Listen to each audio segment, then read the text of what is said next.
मैं आज सोचता हूं कि क्या आपको ऐसा लगता है कि आपकी जिंदगी धीमी हो गई है, या शायद उस समय पर भी रुक गई है जब आपने उम्मीद की थी कि अब तक यह उड़ान भर चुकी होगी। आप यह जान रहे हैं कि परमेश्वर की संप्रभुता अक्सर बिना किसी स्पष्टीकरण के काम करती है। मैं आज सोचता हूं कि क्या आप किसी नए अनुभव, किसी ऐसी चुनौती का सामना कर रहे हैं जिसकी आपने कभी उम्मीद नहीं की थी, और आप यह जान रहे हैं कि परमेश्वर की कृपा पहले से नहीं दी जाती, बल्कि वह रोज रोज माप कर दी जाती है। वह हर सुबह आपके जीवन में नई दयाएं डालता है। मैं आज सोचता हूं कि क्या आपकी जिंदगी ऐसी दिशा में मुड़ गई है जिसकी आपने कभी कल्पना भी नहीं की थी, और आप यह जान रहे हैं कि परमेश्वर अक्सर आपका अगला कदम आखिरी पल में ही प्रकट करता है। तो प्रियजनों, कभी यह मत सोचिए कि आप इन समस्याओं का सामना इसलिए कर रहे हैं क्योंकि आप पर्याप्त परिपक्व नहीं हैं, या आप पर्याप्त बुद्धिमान नहीं हैं, या परमेश्वर आपसे पर्याप्त प्रेम नहीं करता। स्वयं प्रेरित पौलुस ने भी जीवन में ऐसी ही समस्याओं और भावनाओं का सामना किया था। और अब जब हम 2 कुरिन्थियों की अगली अध्याय में लौटते हैं, तो हम देखेंगे कि प्रेरित पौलुस हमारे लिए प्रतीक्षा करने की इच्छा और साथ ही लचीला बने रहने का उदाहरण प्रस्तुत कर रहे हैं। यहां पौलुस 16वीं आयत में उन योजनाओं लिखते हैं जो उन्होंने बनाई थीं। मैं मसीदोनिया जाते समय तुम्हारे पास आना चाहता था, और मसीदोनिया से लौटकर फिर तुम्हारे पास आना चाहता था, तुम्हारे द्वारा यहूदिया के लिए विदा होना चाहता था। देखिए, पौलुस ने कुरिन्थुस में सुसमाचार पहुंचाया था। उन्होंने वहां 1.5 साल उनके बीच बिताए, उन्हें मसीह का मार्ग सिखाया, व इस नवयुवक कलीसिया को स्थापित व पोषित किया। प्रेरितों के काम 18 हमें इसके विवरण देता है। इसके बाद वे अन्य नगरों में अपने मिशनरी यात्राओं को जारी रखने के लिए वहां से चले गए। फिर भी वे कुरिन्थुस में अपने मित्रों के साथ संपर्क में बने रहे, इन पत्रों के माध्यम से जो उन्होंने दूतों के द्वारा वहां भेजे। वास्तव में उन्होंने 1 कुरिन्थियों 16:5 में लिखा, मैं मकेदुनिया से होकर तुम्हारे पास आऊंगा। अब जितने भी संकेत हम इकट्ठा कर सकते हैं, उनसे पता चलता है कि पौलुस ने वह यात्रा कभी नहीं की। यहां तक कि मकेदुनिया के माध्यम से उनकी नियोजित यात्रा भी स्पष्ट रूप से स्थगित कर दी गई थी। पौलुस ने कुरिन्थुस जाने के लिए एक और योजना बनाई। वह मकेदुनिया जाते समय उनसे मिलने वाले थे, और फिर लौटते समय उन्हें दूसरी बार मिलने वाले थे। तो यह एक दोहरी यात्रा थी, एक तरह से दोहरा आशीर्वाद। इसे वह यहां 2 कुरिन्थियों 1 के 15वें पद में अनुग्रह का दूसरा अनुभव कहते हैं। लेकिन फिर से आ, उनकी मकेदुनिया की यात्रा, मकेदुनिया के माध्यम से और फिर मकेदुनिया से वापस कुरिन्थुस लौटकर दोबारा मिलने की योजना, इनमें से कुछ भी कभी नहीं हुआ। अब कुरिन्थुस की कलीसिया में कुछ लोग पौलुस की विश्वसनीयता पर सवाल उठाने लगे थे, यह सुझाव देते हुए कि उन पर भरोसा नहीं किया जा सकता, वह भरोसेमंद नहीं हैं, शायद वह अस्थिर हैं, या बहुत आसानी से विचलित हो जाते हैं। तो पौलुस ने इन अफवाहों के बारे में सुना, और वह यहां 17 और 18 पदों में लिखकर जवाब देते हैं। क्या मैं डगमगा रहा था जब मैं यह करना चाहता था? क्या मैं अपनी योजनाएं शरीर के अनुसार बनाता हूं? क्या मैं एक ही समय में हाँ हाँ और नहीं नहीं कहने के लिए तैयार रहता हूं? जैसे परमेश्वर विश्वास योग्य है, वैसे ही हमारा वचन तुम्हारे लिए कभी हाँ और नहीं नहीं रहा।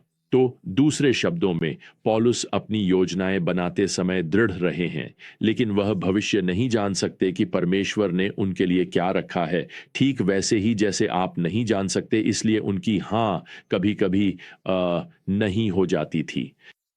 हालांकि पौलुस यहां यह पुष्टि करते हैं कि प्रभु नियंत्रण में थे, परमेश्वर की योजनाएं कभी बाधित या विलंबित नहीं हुईं। पौलुस यहां 19वें पद में इस तरह लिखते हैं, क्योंकि परमेश्वर का पुत्र यीशु मसीह हां और नहीं नहीं था, बल्कि उसमें सदा हां ही है। वह 20वें पद में जोड़ते हैं, क्योंकि परमेश्वर की सारी प्रतिज्ञाएं उसमें हां पाती हैं। दूसरे शब्दों में, कुरिन्थुस के विश्वासियों को पौलुस की बात पर भरोसा करना चाहिए, क्योंकि यीशु मसीह वही हैं जिनकी सेवा पौलुस कर रहे हैं, और यीशु ने जो कुछ भी वादा किया है उसमें वे पूरी तरह से विश्वसनीय हैं। इसलिए भले ही पौलुस की योजनाएं बदल जाएं, पौलुस यहां उन्हें यह बताना चाहते हैं कि यीशु का स्वभाव नहीं बदलता। वे परमेश्वर की प्रतिज्ञाओं पर हां के रूप में भरोसा कर सकते हैं। जो कुछ उन्होंने अपने वचन में कहा है वह हमेशा पूरा होगा। तो पौलुस यहां बस यह स्वीकार कर रहे हैं कि उनकी योजनाएं अक्सर बदल जाती थीं, यहां तक कि यह महान मिशनरी राजदूत, यह गहरे विचारक धर्मशास्त्री, यह परिपक्व प्रेरित प्रेरित भी बार बार अपनी योजनाएं बदलते रहे। और मुझे आपको बताना है, यह मेरे लिए बेहद उत्साहजनक है। बिल्कुल आप और मेरी तरह पौलुस को भी यह नहीं पता था कि 1 घंटे बाद, 1 महीने बाद या 1 साल बाद क्या होगा। अब जबकि पौलुस यह नहीं समझ पाए कि वे कोरिन्थ वापस क्यों नहीं जा सके, वे इसमें परमेश्वर की बुद्धि को समझने की कोशिश कर रहे हैं। वे यहां पद 23 में लिखते हैं, मैं परमेश्वर को अपने विरुद्ध साक्षी ठहराता हूं, यह तुम्हें बचाने के लिए था कि मैं फिर से कोरिन्थ नहीं आया। दूसरे शब्दों में पौलुस को यह आभास है कि परमेश्वर ने उनकी यात्रा की योजनाएं क्यों बदली। कुरिन्थ में कुछ बदल गया था, जिससे पौलुस की अगली यात्रा में देरी हो गई और हमें इसके विवरण नहीं दिए गए हैं। लेकिन कुरिन्थ की कलीसिया में कुछ हुआ था, कोई पाप, कोई लगातार मतभेद, जिससे पौलुस की यात्रा एक आनंदमय पुनर्मिलन के बजाय एक अप्रिय मुलाकात बन जाती। स्पष्ट है, उन्हें किसी को कड़ी फटकार और अनुशासन देना पड़ता और प्रभु उन्हें इससे रोक रहे हैं। पौलुस अध्याय 2 में पद 1 और 2 में ये शब्द लिखते हैं, वह समझाते हैं, क्योंकि मैंने निश्चय किया कि मैं तुम्हारे पास फिर से दुखदायक यात्रा न करूं, क्योंकि यदि मैं तुम्हें दुख दूं तो मुझे कौन आनंदित करेगा सिवाय उसके जिसे मैंने दुख दिया है। दूसरे शब्दों में पौलुस की योजनाएं बदल गई थीं, लेकिन वह प्रतीक्षा करने को तैयार हैं। जब किसी और दिशा में जाना आवश्यक हो गया तो वह लचीले हैं। और ध्यान रखें कि ये योजनाएं पौलुस खुद के लिए नहीं चाहता था, लेकिन वह जानता था कि ये कुरिन्थुस की कलीसिया के लिए सबसे अच्छी थीं। इसके साथ ही पौलुस आगे बढ़ते हैं और इस कलीसिया को किसी और के जीवन में पाप से निपटने में धार्मिक लचीलापन दिखाने के लिए प्रोत्साहित करते हैं।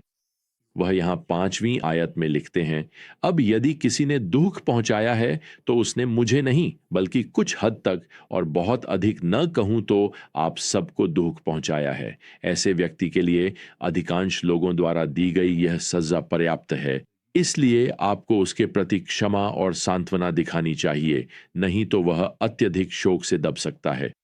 अब जब पौलुस यहां लिखते हैं, यदि किसी ने दुख पहुंचाया है, तो वह उस व्यक्ति की बात कर रहे हैं जो कलीसिया को किसी कठिनाई, किसी अपराध या किसी चोट का कारण बनता है, बिना पश्चाताप किए पाप के कारण।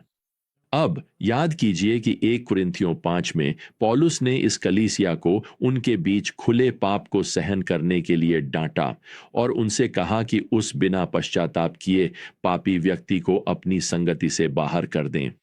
संभवतः पौलुस यहां 2 कुरिन्थियों में उसी व्यक्ति की ओर इशारा कर रहे हैं जो अपनी सौतेली मां के साथ यौन संबंध में था और जिसने पश्चाताप करने से इनकार करने के कारण वास्तव में कलीसिया की सदस्यता से हटा दिया गया था। स्पष्ट है कि अनुशासित व्यक्ति ने पश्चाताप कर लिया था। वह अपने पाप के लिए गहरे शोक में था। अब ऐसा प्रतीत होता है कि कलीसिया उसे क्षमा करने और वापस स्वीकार करने से इनकार कर रही थी। पौलुस लिखते हैं, उन्हें उसके प्रति अपना व्यवहार बदलना चाहिए। अब समय आ गया है, हाँ, अब क्षमा और पुनर्स्थापन का समय है। वैसे यही सच्चे कलीसिया अनुशासन की इच्छा होती है, पश्चाताप और मेल मिलाप। पौलुस 8वीं आयत में लिखते हैं, मैं आपसे विनती करता हूं, आप उसके प्रति अपने प्रेम की पुष्टि करें। एक बार फिर पौलुस बदलावों का जवाब दे रहे हैं, चाहे वे उनके अपने जीवन में हों, उनकी सेवकाई की योजनाओं में हों, या यहां तक कि इस पश्चाताप करने वाले व्यक्ति के जीवन में भी। अब वह कुरिन्थुस की कलीसिया को प्रोत्साहित करते हैं कि वे अपनी योजनाएं बदलें, जैसे कि इस व्यक्ति के साथ अपने संबंध को अनुशासन से मेल मिलाप में बदलें। मैं आपसे पूछना चाहता हूं, आप कितने तैयार हैं कि परमेश्वर आपके जीवन में या आपके दृष्टिकोण में बदलाव के बीच में भी आपके योजनाओं को बदल दे। खैर, मैं आपको इस पाठ से दो सच्चाइयों के साथ प्रोत्साहित करना चाहता हूं। दो ऐसी सच्चाइयां जो परमेश्वर के बारे में हैं और जिन्हें हमें याद रखना चाहिए। पहली बात, परमेश्वर हमेशा जीवन में आने वाले व्यवधानों के उत्तर नहीं देता, लेकिन वह तब भी भरोसे के योग्य है जब वह चुप रहता है। मैं इसे दोहराना चाहता हूं। परमेश्वर हमेशा जीवन में आने वाले व्यवधानों के उत्तर नहीं देता, लेकिन वह तब भी भरोसे के योग्य है जब वह चुप रहता है। यह रही दूसरी सच्चाई। परमेश्वर हमेशा अपनी अप्रत्याशित योजनाओं की व्याख्या नहीं करता, लेकिन वह हमारे समर्पण के योग्य है, क्योंकि वह न केवल हमारी योजनाएं बदलता है, बल्कि हमें भी बदलता है। अब आज हमारी समस्या और हमारी चुनौती यह है कि हम परमेश्वर से कह रहे हैं, प्रभु, मैं समझ नहीं पा रहा हूं, ये वे योजनाएं नहीं हैं जो मैंने सोची थीं। मेरे जीवन में आपकी सेवा करने के लिए मेरी अलग योजनाएं थीं। हमें सुनना चाहिए, क्योंकि इन बदलाव और संक्रमण के समय में परमेश्वर प्रभावी रूप से हमसे कह रहे हैं, मैं जानता हूं कि तुम्हारे लिए मेरी क्या योजनाएं हैं और मेरी योजनाएं तुम्हें हमेशा भविष्य और आशा देंगी। तो जब तक हम अगली बार फिर से यात्रा शुरू न करें, प्रियजनों, प्रभु यीशु मसीह का अनुग्रह, परमेश्वर का प्रेम और पवित्र आत्मा की संगति आप सभी के साथ बनी रहे। आमीन।